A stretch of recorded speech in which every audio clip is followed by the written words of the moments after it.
Hi friends, welcome to Gurukulam Tailoring. இன்னைக்கு நம்ம ப்ளவுஸில் எப்படி ஃப்ரண்ட்டை ஸ்டிச் பண்ணுறோன்ற மட்டும் பார்க்க போகிறோம். ஃப்ரண்ட் போர்ஷனை மட்டும் பார்க்க போகிறோம். நம்ம ஏற்கனவே இதெல்லாம் கட் பண்ணி வச்சுருக்கோம். அந்த இதில் இந்த கிராஸ் பீஸ் இதெல்லாம் நம்ம எடுத்து வச்சுட்டு நமக்கு வேண்டியது இந்த ஃப்ரண்ட் போர்ஷன், இந்த பேக் தேவையில்லை. இப்போது ஃப்ரண்ட் போர்ஷன்னு அடுத்தது இந்த பட்டி பீஸு, இதுதான் நமக்கு இப்போ இன்றைக்கி தேவை. இந்த பித்தான் பெட்டி 2 இது நான் அடுத்ததில் நான் உங்களுக்கு சொல்லித்தரேன். இப்போ இந்த இதில் எப்படி ஃப்ரண்ட்டு தைக்கிறது அப்படிங்கிறது மட்டும் இன்றைக்கி பார்த்துருவோம். இப்போது இந்த ஃப்ரண்ட் பார்ட்டில் நம்ம டாட் எங்கெங்கே எடுக்கணும் அப்படிங்கிறத நம்ம ஃபஸ்ட்டு பார்க்க போகிறோம். இப்போ இந்த இடத்துல ஒரு மெயின் டாட் ஒன்று எடுப்போம். அப்புறம் இந்த ஆம்ஹோல் வளைகிற இடத்துல ஒரு டாட் எடுப்போம். இந்த 2 டாட்டுக்கும் மிடலில் இங்கே ஒரு டாட், இந்த இடத்துல ஒரு டாட் எடுப்போம். இப்போ இது எங்கெங்கே எடுக்கணும் அப்படிங்கிறத நான் சொல்லிடுறேன். இப்போ ஃபஸ்ட்டு இந்த பாடி சுற்றளவு 10 இன்ச்சுக்கு மேலே போயிடுச்சுன்னா இந்த டாட் எடுக்க வேண்டிய இந்த பாயிண்ட் 4 இன்ச்சஸில் இருக்கணும். 10க்கு உள்ளே வந்தது அப்படின்னு வச்சுக்கோங்களேன், 9, 9.5 அந்த மாதிரி வந்தது அப்படின்னா 3.5 இன்ச்சில் இந்த பாயிண்ட் இருக்கணும். 10க்கு மேலே போயிடுச்சுன்னா எந்த மெஷர்மெண்ட்டாக இருந்தாலும் 4, 10க்கு உள்ளே வருது பாடி சுற்றளவு அப்படின்னா 3.5 இன்ச்சு இந்த பாயிண்ட் இருக்கணும். இப்போ இதை நான் 4 இன்ச்சுக்கு இதை மடிக்கிறேன். 4 இன்ச்சு இருக்கான்னு நம்ம ஃபஸ்ட்டு பார்த்துக்கணும். 4 இன்ச்சஸ்க்கு ஒரு புள்ளி அப்படி இருக்குது, இது கரெக்ட் பண்ணிவிட்டு இந்த இடத்துலையும் அதே மாதிரி 4 இன்ச்சஸ் இருக்கா அப்படின்றத பார்த்துட்டு இந்த பாயிண்ட் இருக்கு இல்லையா, இந்த பாயிண்ட்டை சும்மா அடையாளத்துக்கு இதை லைட்டாக கட் பண்ணிக்கிறோம், சும்மா மார்க்கிங் பண்ணிக்கிறோம். அடுத்து இந்த ஆம்ஹோல் டேர்ன் பண்ணுற இடத்துல இந்த இடத்துல ஒன்று எடுக்கணும். இந்த டேர்ன் பண்ணுற இந்த இடத்துல கொஞ்சம் எடுக்கணும். இந்த இடம் இப்படி எடுக்கும் போது இப்படி நீங்கள் எடுக்கிறீங்கன்னா இந்த இப்படி ஜிக்ஸாக்காக வருதுன்னா இந்த பொசிஷன் நீங்களே கொஞ்சம் சேஞ்ச் பண்ணிக்கணும். இந்த பொசிஷன் ஜிக்ஸாக்காக வருதுன்னா இந்த பொசிஷன் கொஞ்சம் சேஞ்ச் பண்ணிவிட்டு இதையும் இந்த இடத்துல கட் பண்ணிக்கணும் லைட்டாக. அடுத்தது இங்கேருந்து ஒரு 2 இன்ச்சஸ் மேலே, 2 இன்ச்சஸ் இல்லாட்டி 2.5 இந்த மாதிரி வரும். 1, 2.25, 2.5 வரும். அது அவங்கவுங்க டாட்டோட ஹைட்டை பொறுத்து வரும். அதுக்கு தகுந்த மாதிரி இந்த இடத்துல 2.25 இன்ச்சு பாயிண்டில் இந்த இடத்துல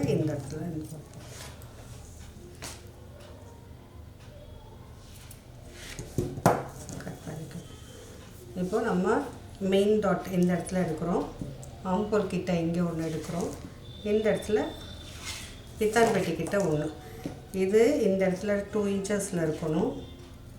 இந்த இடத்துலேருந்து இந்த பாயிண்ட் 4 இன்ச்சஸில் எடுக்கிறோம். இந்த இடத்துலேருந்து இந்த பாயிண்ட்டை 2 இன்ச்சஸில் எடுக்கிறோம்.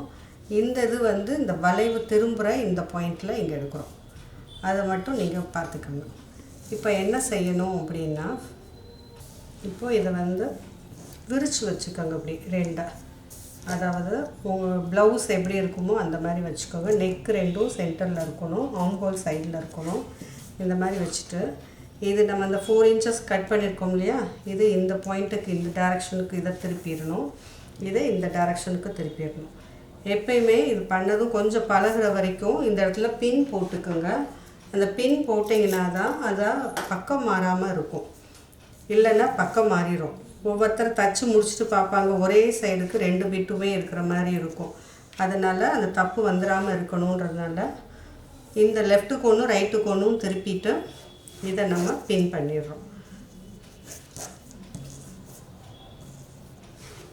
இந்த மாதிரி பண்ணதுக்கப்புறம் இந்த டாட் பிடிக்கிற அளவு ஒரு 2 மெஷர்மெண்ட்டும் நமக்கு மோஸ்ட்லி கரெக்டாக இருக்கும். இந்த 1.25 அப்படிங்கிறது நார்மலாக ஷார்ப்பாக வேணாம் அப்படின்னு கேட்குறவங்களுக்கு, நார்மலாக போதும் அப்படின்றவங்களுக்கு இந்த பாயிண்ட் 1.25க்கும் இந்த ஹைட் 2.25க்கும் போதும். இந்த ப்ளவுஸ் எனக்கு கொடுத்தவங்களுக்கு நான் இந்த மெஷர்மெண்ட்டு கரெக்டான பொசிஷனில் இருக்குன்றனால நான் 1.25, 2.25 வச்சுருக்கேன். இதே நல்லா ஷார்ப்பாக ஹைட் அண்ட் வெயிட்டாக இருக்காங்கன்னா அவங்களுக்கு இந்த பாயிண்ட் 1.5யும் இந்த ஹைட் 2.5, 2.25 வரைக்கும் நீங்கள் வைக்கலாம். இது எல்லாருக்குமே ஒரே இது தான் வரும்னு சொல்ல முடியாது. இது நீங்கள் இந்த 3 பாயிண்ட்ஸ் நீங்கள் மெஷர் பண்ணிக்கோங்க. இந்த பாயிண்ட் நான் 1.25 வச்சுருக்கேன், இந்த ஹைட் 2.25 வச்சுருக்கேன். இப்போ இதுக்கு க்ராஸாக லைன் பண்ணியிருக்கேன். இது இப்போ இந்த ப்ளவுஸுக்கு வேண்டிய மெஷர்மெண்ட்டுக்கு நான் வச்சுருக்கேன் நான். அதே மாதிரி இந்த சைடு 1.25க்கு ஒரு பாயிண்ட், அதாவது இது ஷார்ப்பாக வேணான்னு கேட்குறவங்களுக்காக. ஷார்ப்பாக வேணும்னா நீங்கள் 1.5 2.5 வைங்க, இல்லாட்டி 2.25 கூட வச்சுக்கோங்க, அதனால் ஒன்றும் இல்லை. இப்போ இதை நம்ம மிஷினுக்கு போய் தைக்கணும். அடுத்த ஸ்டெப்பை தைச்சதுக்கப்புறம் நான் சொல்கிறேன்.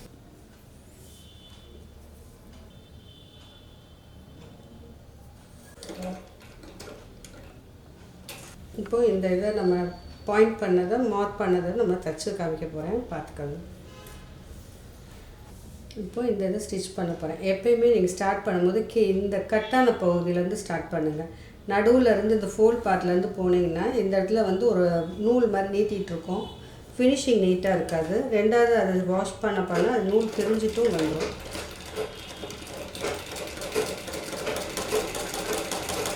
இந்த எண்டு வந்ததும் நிப்பாட்டிட்டு இப்படி திருப்பி 2வது தையல் போடுங்க. ஒரு தையல் போட்டுக்கணும்னு நினச்சா 2 பக்கம் லாக் போட்டு எடுத்துருங்க. 2 தையல் போட்டு தைச்சி பழகுனீங்கன்னா ப்ளவுஸும் கொஞ்சம் ஸ்ட்ராங்காக இருக்கும். வெளியே எதுவும் செஞ்சு கொடுத்தாலும் உங்களுக்கு ஒரு சாட்டிஸ்ஃபேக்ஷனாக இருக்கும், 2 ஸ்டிச்சஸ் நம்ம போட்டிருக்கோம். அதே மாதிரி அடுத்த போர்ஷனையும் இதே மாதிரி நம்ம ஸ்டிச் பண்ணுறோம். டர்ன் பண்ணிவிட்டு அதே லைனில் வாங்க.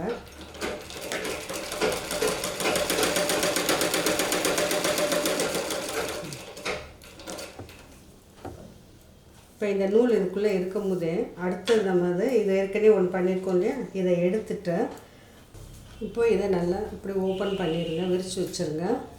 விரிச்சிட்டு இந்த ஆம்போல் கிட்ட ஒரு பாயிண்ட் பண்ணியிருக்கோம் இல்லையா, இந்த பாயிண்ட்டும் இந்த டாட் முடிஞ்ச இந்த பாயிண்ட்டையும் இப்படி பிடிச்சி இழுத்தீங்கன்னா உங்களுக்கு ஒரு ஸ்ட்ரைட் லைன் கிடைக்கும். இதை இப்படியே எடுத்து இப்படி படுக்க வச்சுட்டு கொஞ்சம் ப்ராக்டிஸ் ஆகிற வரைக்கும் பின் போட்டுக்கோங்க, அசையாமல் இருக்கிறதுக்கு. பின் பண்ணிவிட்டு இந்த டாட்டில் இருந்து ஒரு 1.5 இன்ச்சுக்கு முன்னாடியே இந்த டாட்டு இங்கேருந்து வர டாட்டு நின்றுடணும்.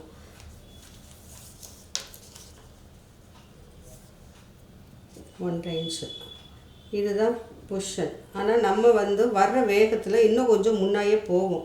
அதுக்காக நான் என்ன சொல்கிறேன்னா 1.25 நீங்கள் வச்சுக்கோங்க. ஏன்னா இந்த மாதிரி வைக்கும் போது நீங்கள் ஸ்பீடாக வந்தால் கூட கொஞ்சம் ஒரு பாயிண்ட் எக்ஸஸாக நீங்கள் போனால் கூட உங்களுக்கு வேண்டிய பொசிஷனுக்கு அது நின்றோம். 1.25 நீங்கள் வச்சுக்கோங்க. ரெண்டாவது இந்த பிடிச்சு தைக்கிற இந்த பாயிண்ட் ஒரு 2 பாயிண்ட்ஸ் இருந்தால் போதும். இப்போ இந்த 2 பாயிண்ட்ஸ்னால் இங்கேருந்து பாயிண்ட்டாக விலகி இந்த 2 பாயிண்டில் இங்கே நிற்கணும். இதுவும் அதே மாதிரி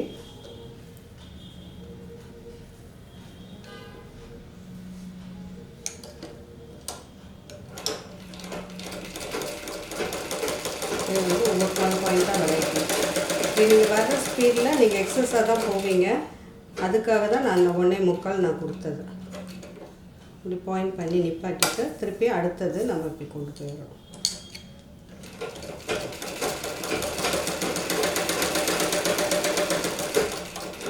முதல்ல நான் உங்களுக்கு ஒரு சைட் போர்ஷனை காமிக்கிறேன், அதனால் இதை கட் பண்ணி எடுத்துட்டேன்.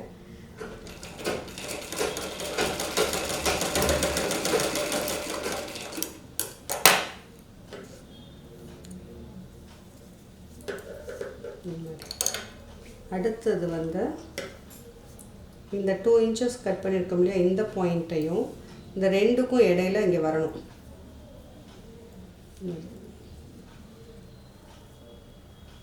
இந்த பாயிண்ட்டோடது இந்த 2 டாட்டுக்கும் இடையில சென்டரில் இங்கே வரணும். இந்த மாதிரி வச்சுக்கோங்க. இதையும் அதே மாதிரி அசையாமல் இருக்கிறதுக்கு ஒரு பின் பண்ணிக்கோங்க. இதெல்லாம் கொஞ்சம் ப்ராக்டிஸ்க்கு தான். அப்போ இந்த இடத்துல ஒரு சுருக்கம் விழுகுது பாருங்கள், நேராக ஒரு பாயிண்ட் விழுகுது பாருங்கள். இப்போ இந்த இடத்துல ஒரு சுருக்கம் தெரியுது பாருங்கள், இதுக்கு நேராக இதுதான் பாயிண்ட்டு, சென்டர் பாயிண்ட் நமக்கு. இப்போ இந்த சென்டர் பாயிண்ட்லேருந்து இந்த டாட் நிற்க வேண்டிய இடம்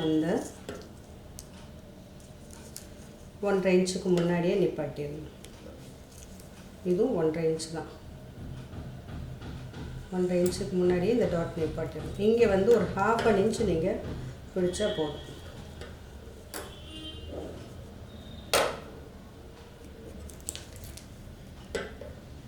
இப்படி க்ராஸாக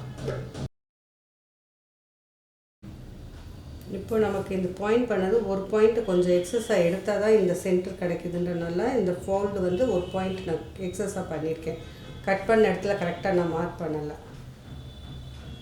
பார்த்துக்கோங்க. அதே மாதிரி இங்கேருந்து ஒரு 1/2 inch வச்சுட்டு இந்த இது க்ராஸாக இந்த இது போட்டுருவோம். இப்போ இதுவும் அதே மாதிரி நம்ம ஸ்டிச் பண்ணிடுவோம்.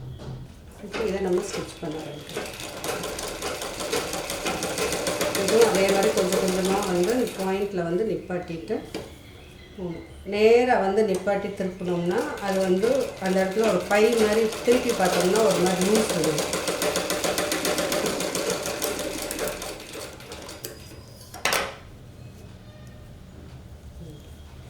இப்படி தைச்சிட்டு இப்படி நிப்பாட்டினோம்னா இப்போ இந்த மாதிரி ஷார்ப்பாக அப்படி தூக்கி நிப்பாட்டினா நிற்கிதுன்னா நம்ம கரெக்டாக அந்த பாயிண்ட்ஸ் வச்சுருக்கோம் அப்படிங்கிறது அர்த்தம். இப்போ இது வந்து ரொம்ப நான் ஷார்ப்பாக தைக்கலை, மீடியமாக தான் நான் பண்ணியிருக்கேன். அப்போ இந்த கேப்ஸ் வந்து நீங்கள் பாருங்கள், ஒன்றுக்கும் இதுக்கு உள்ள கேப்பு, இதுக்கு உள்ள கேப்பு, இந்த அக்கனா மாதிரி இந்த கேப் இருந்தால் தான் நமக்கு வந்து பாயிண்ட் கரெக்டாக இருக்கும். இப்போ அடுத்தது வந்து பட்டி தைக்கிறது எப்படின்னு இந்த அடுத்த வீடியோவில் நான் சொல்லித்தரேன் உங்களுக்கு. இந்த வீடியோ உங்களுக்கு பிடிச்சிருந்தா லைக் பண்ணுங்கள், கமெண்ட் பண்ணுங்கள், ஷேர் பண்ணுங்கள். அப்படியே மறக்காமல் சப்ஸ்கிரைப் பண்ணிடுங்க.